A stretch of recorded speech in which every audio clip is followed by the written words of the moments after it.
ఉంటుందంటే విరేచనాలు మొదలు కాకముందే శరీరంలో ఉన్న నీరంతా ఆ లవణాలన్నీ కూడా పేగుల్లో చేరిపోయి విరేచనాలు మొదలు కాకముందే ఆ వ్యక్తి స్పృహ కోల్పోయే అవకాశం ఉంది. దీన్నే కదరాస్తిక అంటాం.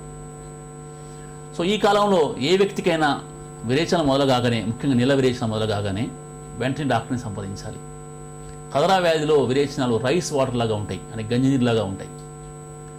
అలా మీకు మోషన్స్ కనబడితే వెంటనే అశ్రద్ధ చేయకుండా డాక్టర్ని సంప్రదించి వెంటనే ఇంట్రావినస్ ఫ్లూయిడ్స్, అంటే దాని సెలైన్, గ్లూకోజ్ అంటుంటాము, అవి వెంటనే తీసుకోవాలి. దానికి సరైన మందులు అంటే యాంటీబయాటిక్స్ డాక్టర్లు ఇస్తూ ఉంటారు. వానాకాలంలో ముసురు పట్టిన వాతావరణంలో రకరకాల వ్యాధికారక సూక్ష్మజీవులు ప్రాణం పోసుకుంటాయి. ఈ వ్యాధికారక సూక్ష్మజీవులు మనం తినే కాయగూరలు, ఆకుకూరలు, పండ్లు, పలహారాలు, చేపలు, మాంసం తదితర ఆహార పదార్థాల ద్వారా వ్యాప్తి చెంది అంటువ్యాధుల్ని తెచ్చిపెడుతుంటాయి. ఆకుకూరలు, కాయగూరల్ని శుభ్రంగా కడిగి ఆపై వండుకోవటం ఈ సీజన్లో ఆరోగ్యానికి చాలా శ్రేయస్కరం.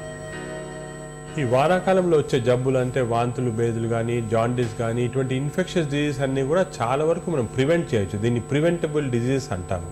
ఎలాగంటే ఈ జబ్బులు కూడా అంత ఇన్ఫెక్షన్, వాటర్ కంటామినేషన్ వల్ల వస్తుంది కాబట్టి చాలా ముఖ్యము మనం కరెక్ట్గా తాగే నీళ్లు పరిశుభ్రంగా ఉండాలన్నమాట. అంటే శుభ్రత ఉంటే దాంట్లో చాలా వరకు అవాయిడ్ చేయొచ్చు. ఎలాగా అంటే చాలామంది మినరల్ వాటర్ తాగితే సరిపోతుందేమో అని అనుకుంటారు. అది కూడా కరెక్ట్ కాదు. కొన్నిసార్లు మినరల్ వాటర్ కూడా కంటామినేషన్ రావచ్చు. దానికి బెస్ట్ ఏమంటే మనం తాగే నీళ్లు బాగా వేడి చేసి, అంటే బాయిలింగ్ లాగా చేసి దాన్ని ఫిల్టర్ చేస్తే అప్పుడే బెస్ట్ మాట. సో బాయిల్డ్ ఫిల్టర్డ్ వాటర్ తాగటం చాలా ముఖ్యం. అదేవిధంగా కొన్ని ఫిల్టర్స్ ఉంటాయన్నమాట, ఆర్ఓ ఫిల్టర్స్ అని, లేకపోతే ఈ మెషిన్స్ ఉంటాయి మన ఇంటికి ట్యాప్కి అటాచ్ చేసుకుంటే అల్ట్రావైలెట్ రేడియేషన్ వల్ల వాటర్ ఫిల్టర్ అవుతుంది. ఈ ఏ ఫిల్టర్స్ వాడినా లేకపోయినా కరెక్ట్గా మినరల్ వాటర్ వాడినా, అదేవిధంగా సింపులెస్ట్ ఏమంటే మనం వాటర్ బాయిల్ చేసి ఫిల్టర్ చేసుకుంటే చాలా వరకు ఈ వాటర్ కంటామినేషన్ అవాయిడ్ చేయొచ్చు.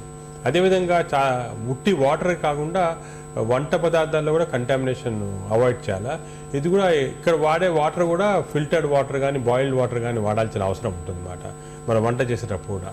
అదేవిధంగా కూరగాయలన్నీ కూడా బాగా కడగటము, ఒక పొటాషియం పర్మాంగనేట్ క్రిస్టల్ వాటర్లో వేసి దాంతో కూరగాయలు కానీ, ఫ్రూట్స్ కానీ కడిగితే చాలా వరకు వాటర్ స్టెరిలైజ్ అయిపోతుంది, అంటే క్లీన్ అయిపోతుంది అన్నమాట.